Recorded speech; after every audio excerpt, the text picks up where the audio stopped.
Assalamu alaikum. Welcome to my YouTube channel Physiodynamics by Dr. Ikra Fatma PT. Today I am here with a new topic, that is fractures and its types. In this topic I will discuss about the main types of fractures, their importance from MCQ point of view, then from SCQ point of view, and from the very important prof point of view also. So do watch it till end, and please do subscribe my channel and press the bell icon button, and do share it with your friends also. And please, if you like the video, kindly put a like also. Okay, let me start the topic. Bismillahirrahmanirrahim. What is fractures? A structure break in the continuity of the bone, epiphyseal plate or cartilaginous joint surface, and disruption in the continuity of the bone. It is a very complete definition of the fracture from the SCQ point of view, from the short SCQ point of view, and from the MCQ point of view also. So इसको आप रट लें, इसको अच्छे से याद कर लें, ठीक है। कि अगर बोन की कॉन्टिन्यूटी में, यानी कि जिस तरीके से वो बनी हुई है, उसके स्ट्रक्चर के अंदर कोई ब्रेक आता है, ब्रेक क्यों आता है, वो फोर्स क्या होती है, किस तरह की होती है, वो हम आगे डिस्कस करेंगे। और उसकी कॉन्टिन्यूटी में अगर कोई डिस्ट्रप्शन आ रही है कि वो डिस्टर्ब हो रही है, दैट इज़ फ्रैक्चर। अब एक एग्जांपल यहाँ पे आप देख लें कि मैंने यहाँ पे डिस्कस किया है about the boxer fracture. 5th metacarpal bone का ये फ्रैक्चर है। बॉक्सिंग में क्या होता है कि आपको पता है कि कंपटीशन कैसे हो रहा होता है कि फिस्ट बना के आप एक बॉक्सिंग जो है वो लड़ रहे होते हैं, कम्पीट कर रहे होते हैं, तो उसके अंदर मोस्ट कॉमन चांस होता है कि मेटाकार्पल बोन्स का फ्रैक्चर हो सकता है। It could be about first, second और third also, but in this picture there is a metacarpal bone fracture of 5th, ठीक है। अगर इस तरह की पिक्चर आपके सामने आती है ड्यूरिंग क्लिनिकल असेसमेंट, तो आप इसको गेस कर सकते हैं easily. Risk factors, sudden impact, osteoporosis, history of fall, 3 main important risk factors हैं। अगर आपको SCQ आता है तो आप डेफिनेशन के बाद रिस्क फैक्टर्स इनको कोड करेंगे। सडन इम्पैक्ट में एक्सीडेंट्स, असॉल्ट, अब्यूज़ हो सकता है। देखिए, जब भी कोई फ्रैक्चर होता है ना, तो आपने ये बात जहन में रखनी है कि फ्रैक्चर जो होगा उस पर जो फोर्स लगती है ना, वो बहुत हाई इम्पैक्ट फोर्स होती है, ठीक है। ऐसा नहीं है कि लाइक अगर मैं हूँ और मुझे किसी ने आके हिट किया तो मैं फ्रैक्चर्ड हो जाऊँगी या मेरी कोई बोन फ्रैक्चर हो जाएगी, ऐसा कभी भी नहीं। इसमें बहुत हाई इम्पैक्ट की फोर्स लगेगी, ठीक है। Osteoporosis, history of fall. History of fall क्या होती है? कैसे भी इंक्रीज एज है, लो BMI है, low level of activity, that is sedentary lifestyle. So इनको भी रट लें, ये बहुत इंपॉर्टेंट है from SCQ point of view.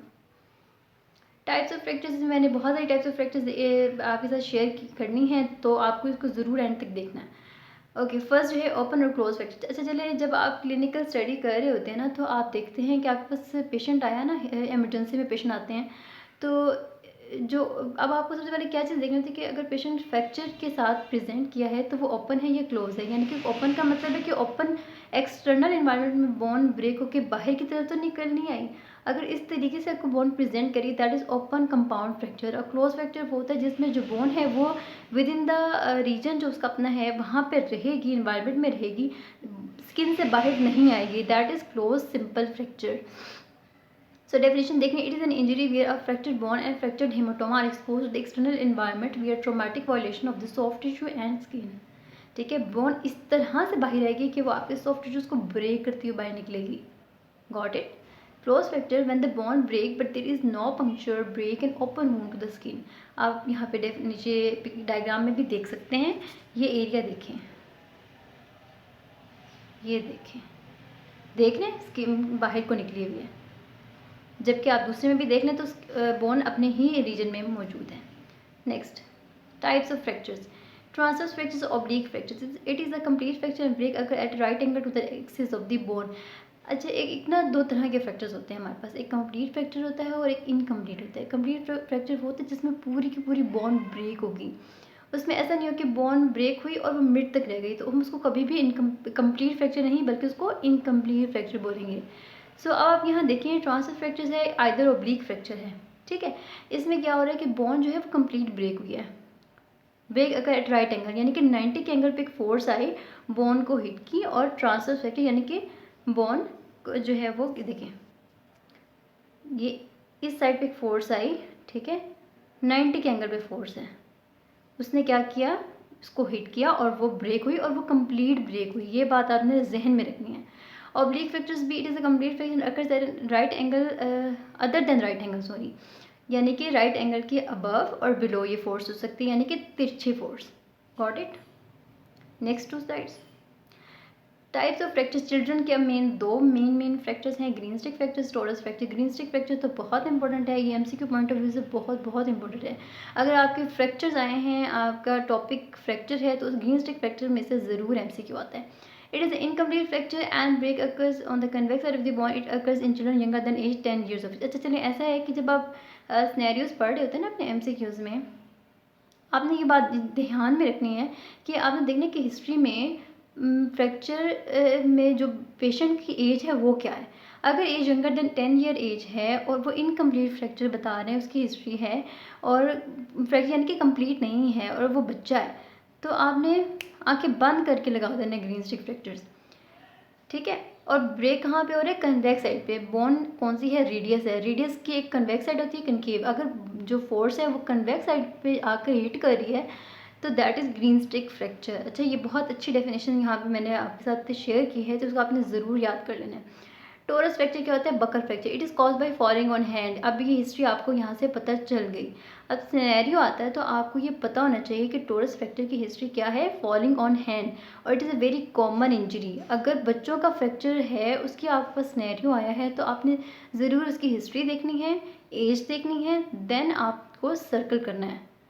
This fracture causes side of the bone to bend but does not actually break. अब ये बात याद है कि इनकम्प्लीट फ्रैक्चर वो भी है, इनकम्प्लीट फ्रैक्चर ये भी है, लेकिन इसमें बोन बिल्कुल भी ब्रेक नहीं हो रही। ग्रीन स्टिक फ्रैक्चर में बोन ब्रेक हो रही है और ये बक्कल सा आपको बना हुआ नजर आ रहा है नीचे, तो ये जो है वो टोरस फ्रैक्चर है।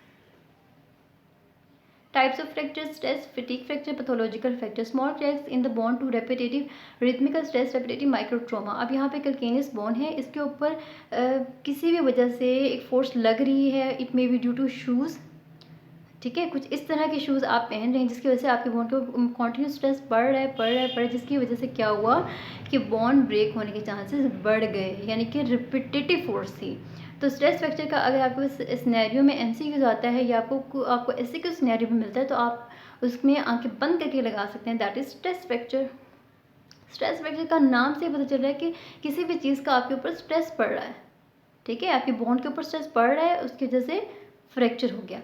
पैथोलॉजिकल फ्रैक्चर, ये भी बहुत इंपॉर्टेंट है, एमसीक्यू पॉइंट ऑफ व्यू से बड़ा इंपॉर्टेंट है। इंक्लूडिंग डिजीजेस, ऑस्टियोपोरोसिस, बोनी ट्यूमर्स और other disease, bone normal force and abnormal bone. Abnormal bone कौन सी होती है? ऑस्टियोपोरोटिक बोन, ठीक है, जहाँ पे ऑस्टियोक्लास्टिक एक्टिविटी बढ़ जाती है, बोन ब्रेक होने के चांसेस बढ़ जाते हैं। उस पर अगर आप नॉर्मल फोर्स लगाएंगे तो बोन ब्रेक हो जाएगी, ठीक है। उसके बाद नेक्स्ट है कि aversion fractures and spiral fractures. Spiral fracture पहले मैं बता देती कि टॉर्जनल फ्रैक्चर्स होते हैं twisting force.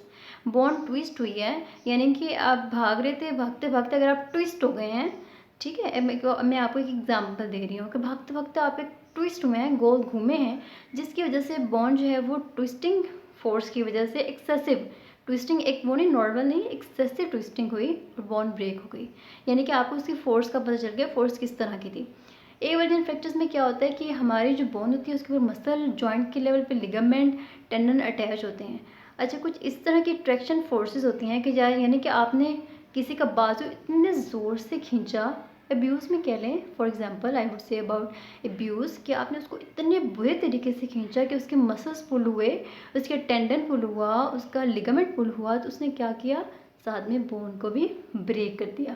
That is aversion fractures, यानी कि पुलिंग फोर्स की वजह से आप नीचे देखें कि एक्सटेंसर टेंडन जो था वो पुल हुआ, जिसकी वजह से एवर्जन फ्रैक्चर हुआ, बोन का फ्रेगमेंट जो था वो भी साथ में पुल हो गया, दैट इज एवर्जन फ्रैक्चर्स। ये बड़ा इंपॉर्टेंट है और ये ना फ्रैक्चर्स की कोई भी टाइप ऐसी नहीं है जो इंपॉर्टेंट नहीं है, तो आपने इसको ज़रूर जो है उसको देख लेना है, ठीक है। हर फ्रैक्चर की टाइप इंपॉर्टेंट है, हर फ्रैक्चर की टाइप से एमसीक्यू आ सकता है, तो आपको फोर्स का पता होना चाहिए कि हर फ्रैक्चर में फोर्स किस तरह की लग रही है।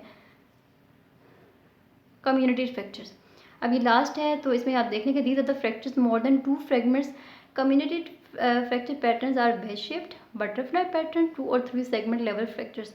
अच्छा, इस तरह का अगर आपके पास एक्सरे में पेशेंट प्रेजेंट करता है, अब आप देखें जो हमारे पास बोन का फ्रैक्चर है वो ऐसा लग रहा है कि जैसे बटरफ्लाई है, एक वेज जी वेज रखा हुआ है, ये एक बटरफ्लाई शेप दे रही है, तो आपने इसको फ़ौरन से गैस करना है, दैट इज़ कम्युनिटी फ्रैक्चर्स, और उसका कौन सा पैटर्न है, वेज शेप्ड है। अब टिबिया का है और आप साथ में फिबुला देख लें, आप उसमें आप कह सकते हैं कि that is oblique fracture also, ठीक है। इस तरह से आप एक्सरेज को बार बार ज़रूर देखा करें और उसको वहाँ से आपको गेस करना ईजी हो जाता है। 2 और 3 सेगमेंट लेवल फ्रैक्चर्स, अब पहला जो था वो वेज फ्रैक्चर है, बी में आप देख रहे हैं कि मोर देन 2 सेगमेंट्स पर फ्रैक्चर हो रहा है, और जो सी है उसमें मल्टीपल लेवल पे फ्रेगमेंट्स जो हैं वो फ्रैक्चर कॉज किए हुए हैं, ठीक है। ये हो गए जो हमारे पास कम्युनिटी फ्रैक्चर्स। ओके जी, these are the very important types of fractures. Fracture आपका बहुत इंपॉर्टेंट टॉपिक है, पूरा टॉपिक ही एससीक्यू पॉइंट ऑफ व्यू से बड़ा इंपॉर्टेंट है, एमसीक्यू पॉइंट ऑफ व्यू से भी बहुत इंपॉर्टेंट है। इसको ज़रूर आप देखें, अपने कॉन्सेप्ट्स क्लियर करें, ये आपको प्रूफ के पॉइंट ऑफ व्यू से भी बहुत इंपॉर्टेंट है। So here is the end, do watch it and thank you so much